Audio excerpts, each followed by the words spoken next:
Hey everyone, welcome back. Borrowed this car from my buddy, the 6S Typhon V5. Figured I'd show a comparison against my TLR tuned Typhon, the RTR version. They're very similar. You might have seen in my last video we were bashing them a little bit, kind of racing them head to head. I got this thing up to 63 at one point. We haven't thrown a GPS in this yet, but we need to do that. But yeah, I'm just gonna show you, what the differences is right off the bat. And the main thing, shock towers. This is I think that might be their EXB, I'm not sure. And then you have the 7075. It's a little thicker. I mean, not much, and I put a tape measure from the top of this diff housing to around the top of here, and it's pretty much like 1/4 of an inch taller, so a little bit taller on the front and the rear. You see the rear's way beefier too on that one. On this one it's the same, that EXB black, not quite as tall. Way more adjustability. There's like 5 different holes to adjust your shocks. TLR tuned shocks are very similar to these. They're just black. They have same setup though. Maybe some different grease inside of them. I mean oil. But other things are pretty much everything that's aluminum over here is 70-75 aluminum over here. So down to under the lids, the steering, I don't know what you even call that, bell crank assembly is red over here. It's 70-75. The gunmetal, the front and rear bulkhead plates are all thicker, way thicker than these.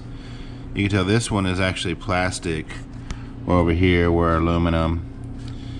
The front one's thicker, the same thickness, but just different adjustabilities in there. Some of the things inside, the servo I believe is exactly the same, but something I noticed, and it's not bent, I made sure of it, this servo horn is actually curved at the tip. Not sure why. Everything else looks the same, but same servo. It's that Spectrum S652. They're pretty good. I like them. It's fast. I haven't had no problems with it yet. I have it in another vehicle as well. Same exact system.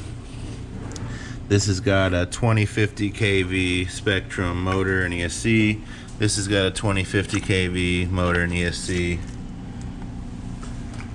The motor mounting plate on this is black, but it looks to be identical to this one. It's red, but same setup. Maybe it's a different aluminum, I can't tell right off the bat. The gearing is the same from what I've looked up. It's got a 50-tooth spur on both, and this came with a 16 pinion, and this has also got a 16 pinion. So the gearing is the same. That's why they're pretty much the same speeds. This is just set up for racing. I got these wheels and tires on Amazon. They're cheap. They're like 25 bucks for the whole set, glued. They've been holding up really well to the 6S, and I've been bashing it, just grass running. I did blow one of them out, but I ran it through a puddle. I'm pretty sure I got some water in it, and it just blew it out. But other than that, it's been good. The tires that came on it were awesome. They held up really good on concrete, and even dirt, they're good. It's a good buggy racing tire, but it didn't have enough traction for what I wanted, so that's why I went with these big meaty guys. As far as this goes, it comes with these guitars, which are good too. You could tell they're wearing very nicely. He's had this thing for a while, but like I say, when it's time to replace those, this is a good option for 25 bucks. Something else is different the wing and wing mount. This is TLR tuned. It actually has a bar, 2 adjustable bars that you can put on here, but I didn't do either one. Like I say, I just bashing it. This is just a simpler. It doesn't stick out and up as far. So the mount and the wing is different. You can tell this one goes way back farther and it's higher. You see some of that TLR stuff in there. Drive shafts, all that seem to be the same. Linkages are the same. You know, just a little more shiny over here because it's new, that's all. Underneath, you can tell I've kind of been bashing this, but it's got a TLR tuned or logo on there. But the 7075 chassis, I have bashed it. You'll see in a video coming soon I'm gonna post. I took it to the skate park and kind of bashed it up, and it seemed good. It held up nice. I jumped this thing far. Chassis is nice and straight. A little rubbing, you know, dings and dinks there and here, but other than that, it's good. Over here, you have that simple Arrma chassis, black. It's not as thin. That one is almost twice as thin as this. This has these little, you know, divots and stuff that kind of supposed to help the strength, which it holds up good too. We've been bashing this thing and it's still got a nice straight chassis. So like I say, oh no, they're almost identical, just tuned a little differently, other than this has, you know, the 7075 parts, which to me seems stronger. You know, if you want the 6S power, both of them are awesome. They both are super fast. They're almost uncontrollable on 6S. This one has so far handled a little better, but it's tuned differently right out of the box. You know, this is tuned for racing, or, you know, I'm not real sure. But 4S, 6S, still fun. What else can I say about them here? Overall, I like them. This has these little mud guards came installed on it. This one don't have it. Kind of needs them. I mean, it don't need them, but it's nice to keep some of that dirt out of that rear drive shafts and stuff off the shocks a little, because it does sling some dirt if you're out ripping. But so say you wanted to get this and you wanted some of these parts.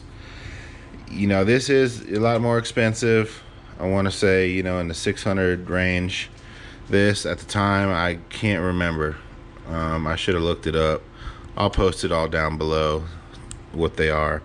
But if you wanted to upgrade this to this, you know, it's going to cost quite a bit. Just the chassis alone, I think, was like $100 or something. And then the shock towers were $50 each. And then when you start adding up all these little pieces here and there, it's, you know, the wing was like $50. The mount's expensive. So if you want to buy this, save some money, and upgrade it to this, you're going to end up spending way more buying all the parts of this to make that stronger per se, if need be. So, but if you're into the racing and you want high quality stuff, this is perfect. This is awesome out of the box race car. I don't even race, and I feel like it handles so well that it would be perfect on a track. That's going to be an upcoming video soon, hopefully, too.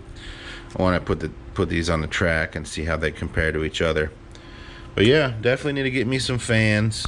These things are cheap, NHX off of Amazon, dual fans. They're loud, they cool down really good.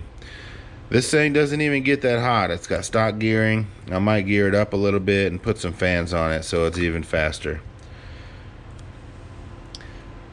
So that's it. You got this awesome body here. This one's pretty cool too. I like the black and gray, red. So they both have the same exact remotes. It's the SLT3s. I like it. I like that you can switch it from 50, 75, 100 if you want to slow it down a little bit. It's got that third channel. The only thing I wish it had was some stabilization, you know, some steering assistance, because it can get a little crazy. So that's the only thing. I might upgrade to a remote that has some of that. I like my FlySky GT5. It works pretty well on my Mojave, and that traction assist is awesome. But that's gonna do it for this video. Like I said, I just want to compare the two. and show you what they're about. Thanks for watching.